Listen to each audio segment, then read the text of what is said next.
Bismillahirrahmanirrahim. Assalamualaikum warahmatullahi wabarakatuh. Berita Al-Hijrah 5 Januari bersama saya Nazira Syariat dan jurubahasa isyarat Muhammad Amsyar Zamani.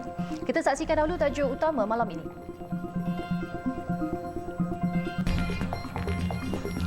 Bunuh mualaf dua beradik di Reman.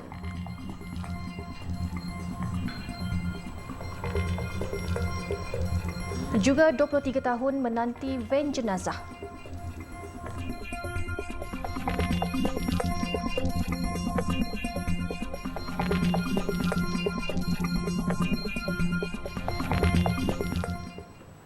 Dua beradik di Reman 7 hari bermula hari ini bagi membantu siasatan kes bunuh seorang warga emas berusia 74 tahun di sebuah rumah di kampung Pasir Rantau Negeri Sembilan semalam.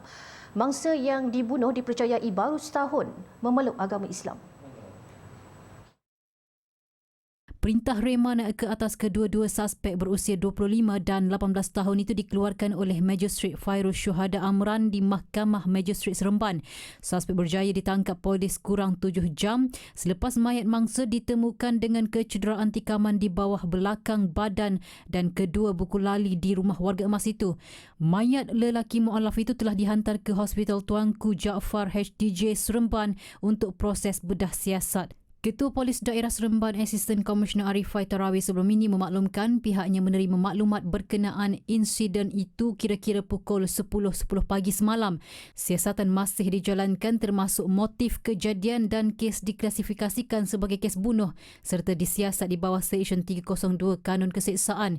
Sehubungan itu, polis menyeru mana-mana individu yang mempunyai maklumat berhubung kejadian berkenaan untuk tampil membantu siasatan.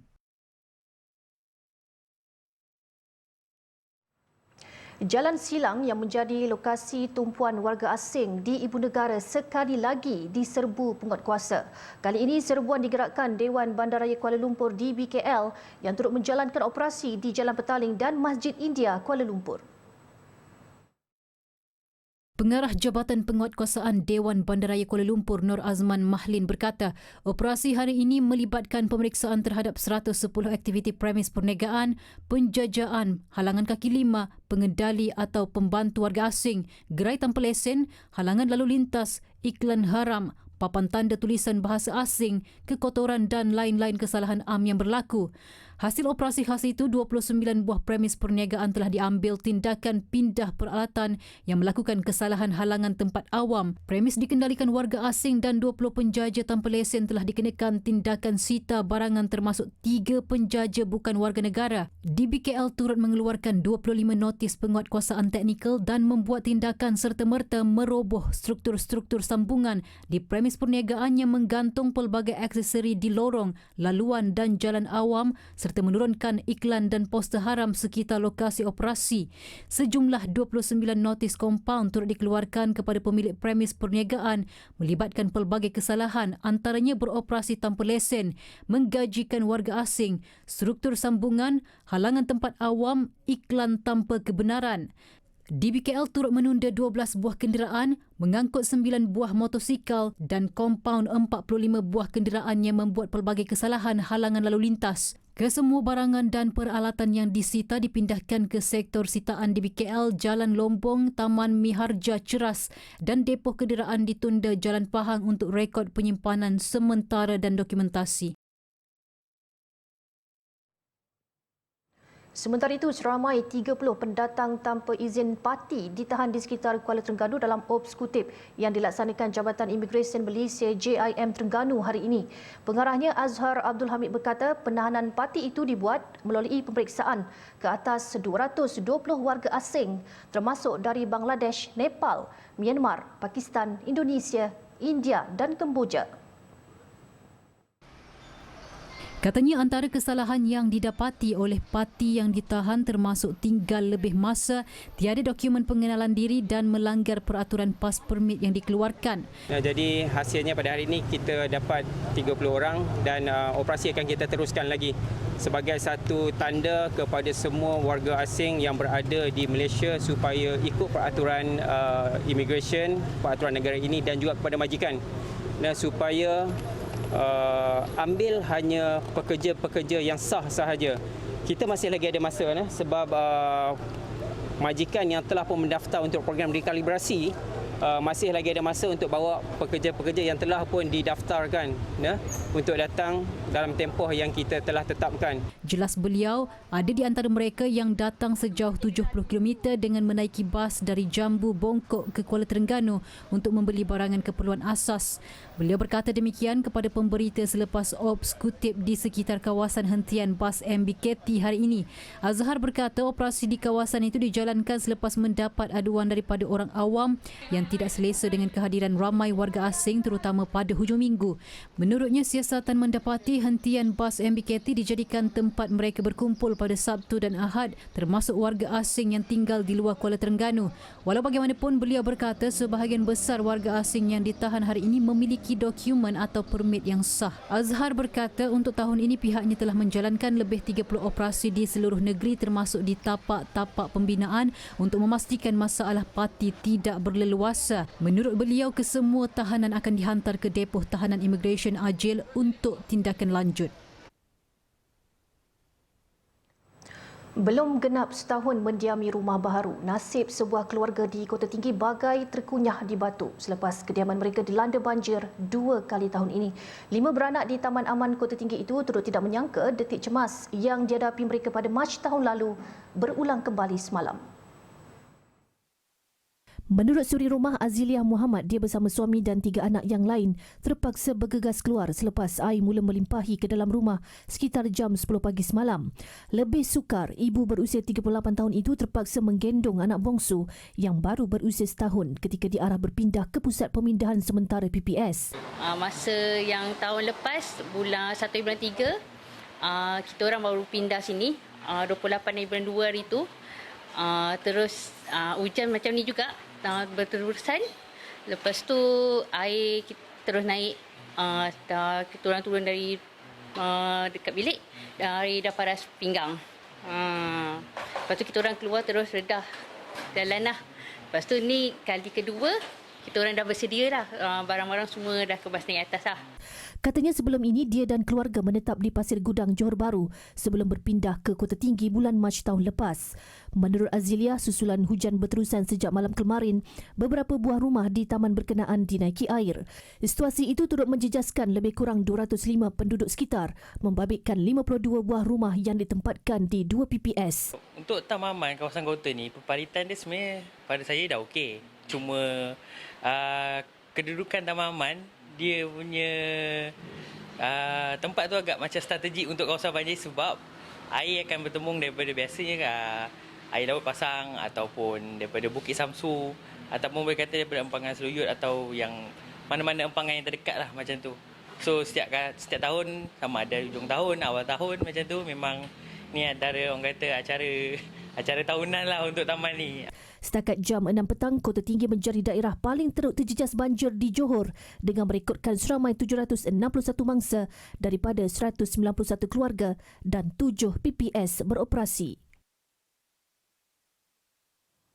Sementara itu, agensi keselamatan bersiap siaga untuk memindahkan mangsa banjir di Johor ke Pusat Pemindahan Sementara PPS. Timbalan Perdana Menteri yang juga pengerusi Jawatankuasa Pengurusan Bencana Pusat, Datuk Seri Ahmad Zaid Hamidi berkata, persediaan bagi berdepan banjir di Johor kali ini turut melibatkan koordinasi dari Kerajaan Negeri Johor sendiri. Saya telah mengkoordinasikan usaha-usaha dengan NADMA, APM dan lain-lain PKOB, Pusat Kawalan Operasi Banjir di daerah-daerah untuk berjalan dan melakukan usaha-usaha bagi pemindahan awal apabila kita mendapat early warning, amaran awal banjir ini. Johor. Saya yakin Yang Amat Berhormat Menteri Besar Johor ke berbagai daerah akan mudah turun bawah membantu mangsa-mangsa banjir. Tambahnya setakat 6 pagi tadi, jumlah mangsa banjir di Johor meningkat kepada 1,481 yang terdiri daripada 385 keluarga. Jelasnya antara daerah yang teruk terjejas dalam banjir kali ini melibatkan Mersing, Johor Bahru, Keluang dan Kota Tinggi yang mencatatkan jumlah mangsa tertinggi di PPS iaitu sebanyak 720 mangsa. Dalam pada itu, Met Malaysia dalam satu kenyataan menjangkakan hujan lebat akan berlarutan sehingga Ahad depan di beberapa daerah di Johor yang melibatkan daerah Segamat, Keluang, Mersing, Kulai, Kota Tinggi dan Johor Bahru. Beberapa anak syarikat Kementerian Kemajuan Desa dan Wilayah KKDW ditutup susulan gagal merekodkan keuntungan. Perkara itu disahkan sendiri Menterinya Datuk Seri Ahmad Zahid Hamidi. Namun jumlah anak syarikat serta butiran lanjut susulan penutupan tersebut akan didedahkan di dalam sidang parlimen nanti. Jelasnya keputusan itu dibuat kerana tidak mahu syarikat terbabit mengganggu perancangan dan perbelanjaan kementerian. Telah ada yang ditutup, ya. Dan kami juga menawarkan MBO, management buyout, ya, kepada pihak pengurusan syarikat-syarikat berkenaan, ya.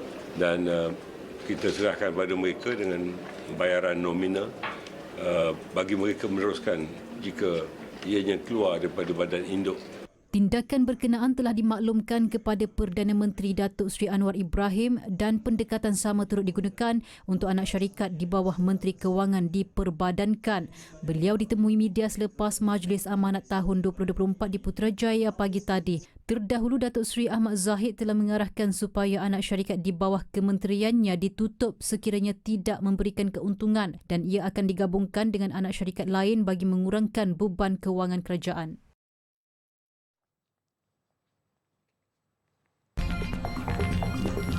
Mohon sijil halal untuk juadah Ramadan.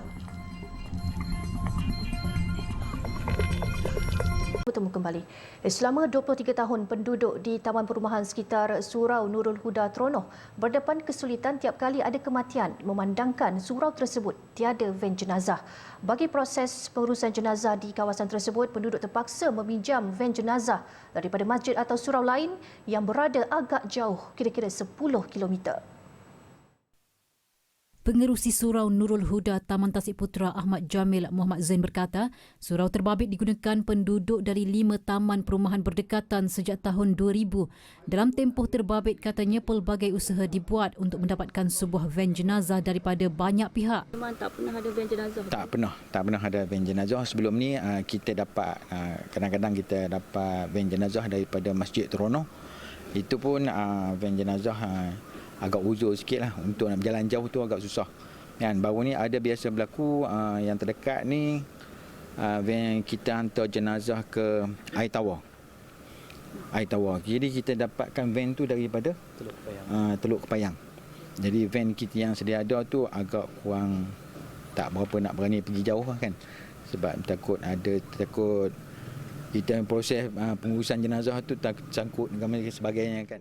Menurut Ahmad Jamil, ahli jawatan kuasa surau terbabit sentiasa berusaha untuk mendapatkan van jenazah dan 2 bulan lalu mereka mendapat kabar gembira. Permohonan kepada pejabat ahli Dewan Undangan Adun Tronoh berkaitan hal itu diterima dan diluluskan.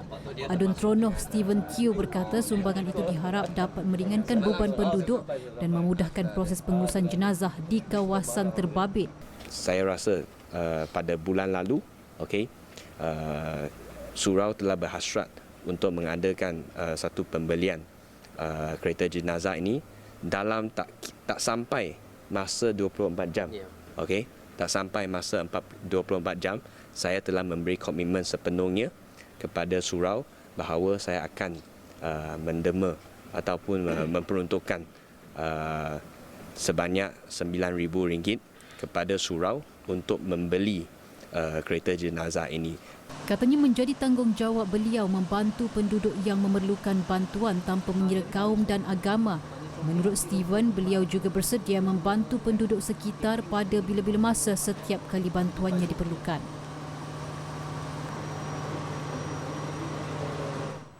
Pelaksanaan program pendidikan teknikal dan latihan vocational TVET bermula sebelum tingkatan 4 masih di peringkat perbincangan.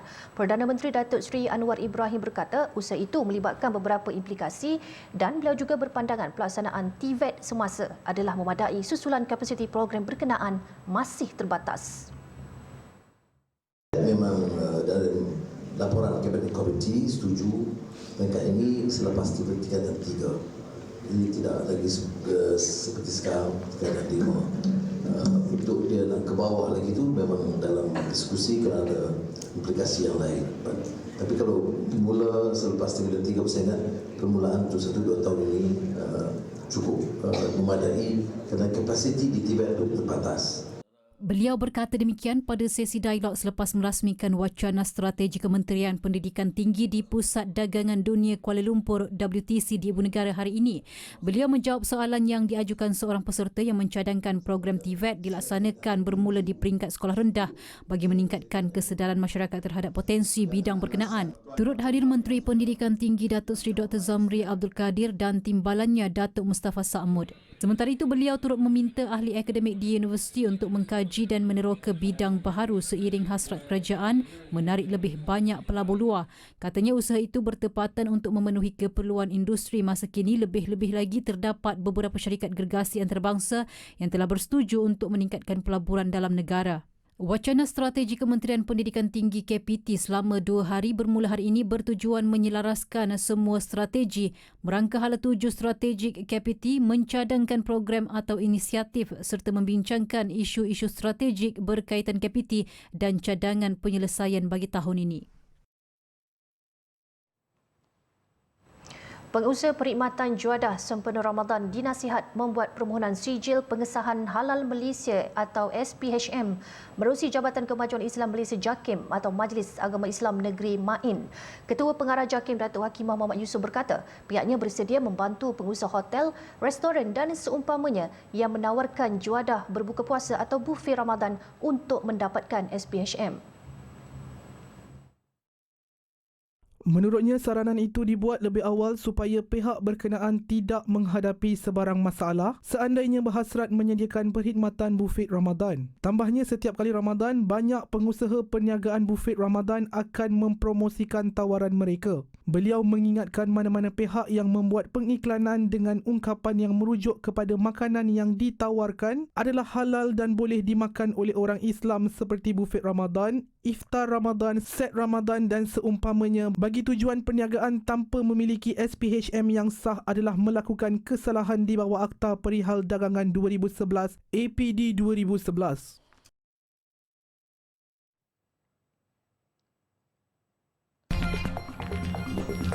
16 rakyat Malaysia jadi tetamu Khadimul Haramain Asy-Syarifain. Malaysia berhasrat untuk menjadi tuan rumah bagi Expo dan Persidangan Haji Umrah di peringkat Asia Tenggara menjelang 2025. Perkara itu dinyatakan Menteri di Jabatan Perdana Menteri Datuk Dr. Muhammad Naim Mokhtar dalam rangka lawatan kerja 6 hari beliau ke Arab Saudi kepada TV Al-Hijrah. Jelasnya cadangan berkenaan akan disuarakan kepada rakan sejawatnya Dr. Taufik Fauzan Al-Rabiah dalam usaha untuk menganjur acara besar itu buat kali pertama. Dari Madinah Al-Munawarah, wartawan Nur Hashimah Ismail ada perinciannya.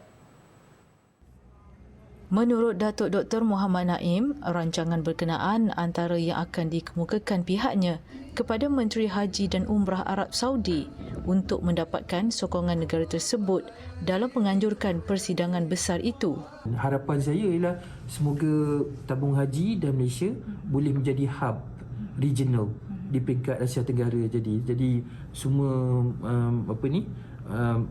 yang beragama Islam di sekitar Nusantara dan Asia Tenggara itu boleh menjadikan Malaysia ini sebagai hub sama ada untuk haji maupun bagi umrah. Datuk Dr. Naim turut berharap hasrat berkenaan dapat dipertimbangkan oleh Arab Saudi untuk pelaksanaannya. Sementara itu, dalam rangka lawatan kerjanya ke Madinah, Makkah dan Jeddah yang turut disertai pengurusi tabung haji Tan Sri Abdul Rashid Hussein dan Ketua Pegawai Eksekutif TH Syed Hamadah Syed Osman, banyak atur cara yang akan dipenuhi termasuk meninjau lokasi penempatan Jemaah Haji Malaysia dan juga menghadiri acara tahunan iaitu persidangan dan pameran haji dan umrah bagi tahun 2024.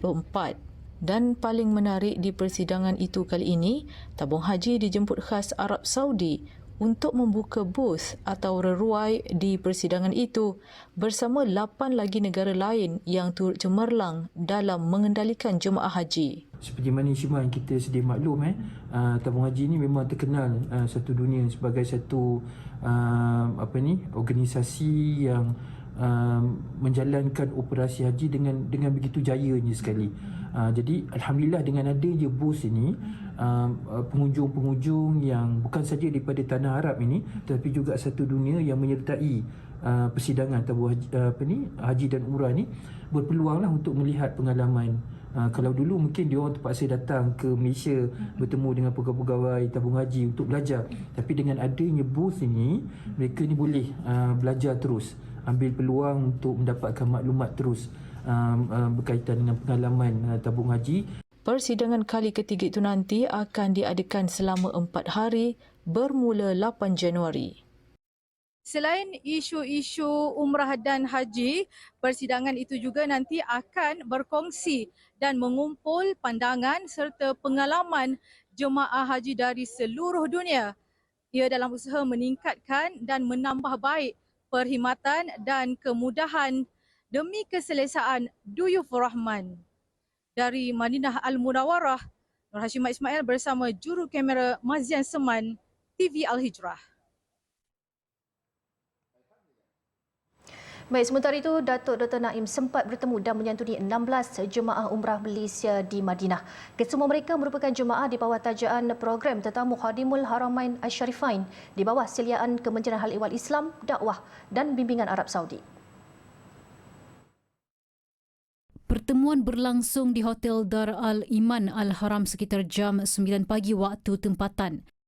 Alhamdulillah, tuan-tuan dan puan dah diterima untuk sebagai tetamu Duyufur Rahman untuk mengerjakan umrah, dan saya percaya banyak program-program lain yang diadakan sebenarnya dengan program ini, dan saya harap tuan-tuan dan puan akan dapat manfaat.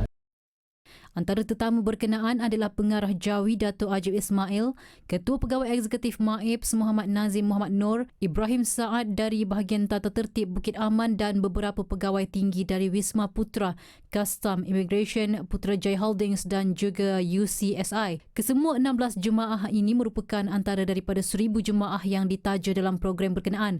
Tujuan program tahunan ini adalah memberi peluang kepada mereka yang terpilih untuk mengerjakan umrah dan pada masa sama menjadi platform penyatuan ummah. Baik, beralih ke perkembangan Gaza. Israel memberi amaran berhubung peningkatan serangan di selatan Gaza ketika kawasan tersebut hampir musnah sepenuhnya akibat dibedil. Menteri Pertahanan Israel mengesahkan operasi di Han Yunis dan Rafah itu melibatkan pengeboman di kem-kem pelarian serta zon yang sebelum ini diisytihar selamat.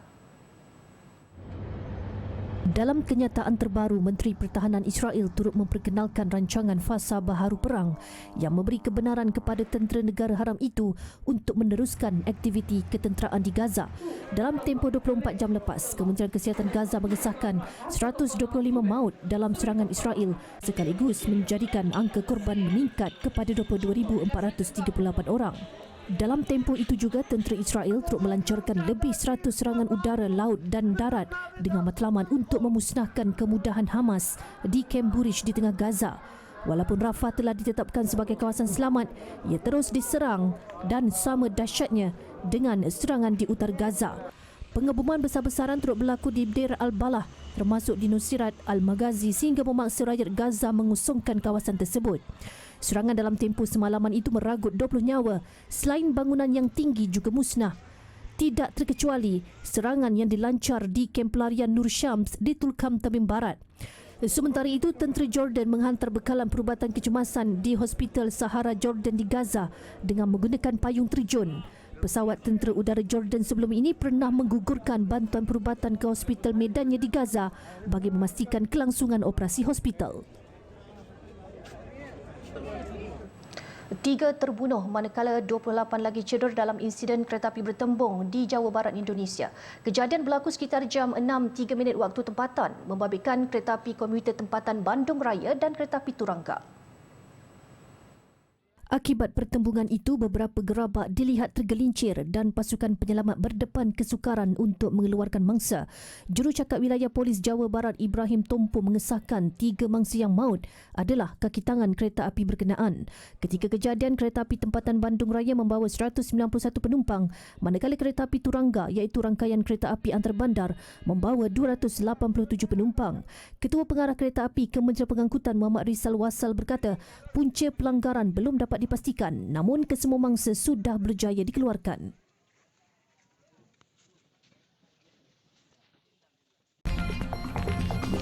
Industri penerbangan dijangka lebih kukuh tahun ini.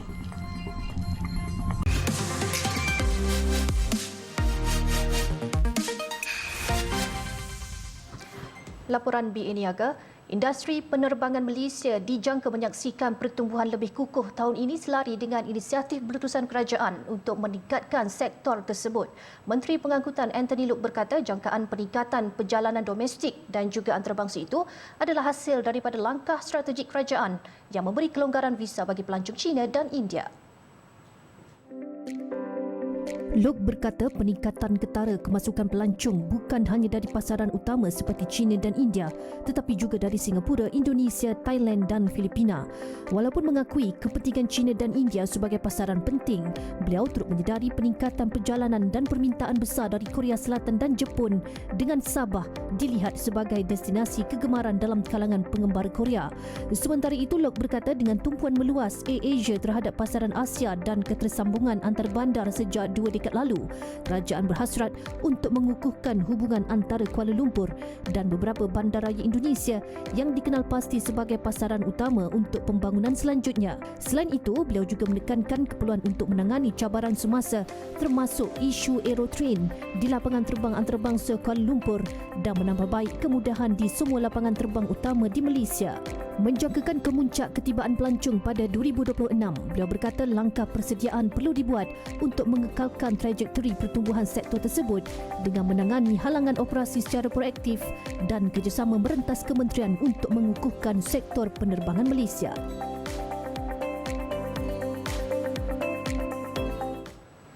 Sekian berita Al-Hijrah untuk malam ini. Saya Nazira Syaringat dan jurubahasa isyarat Amsyal Zamani. Satukan ummah dengan ilmu bagi memperkasa Malaysia Madani. Assalamualaikum warahmatullahi wabarakatuh dan selamat malam.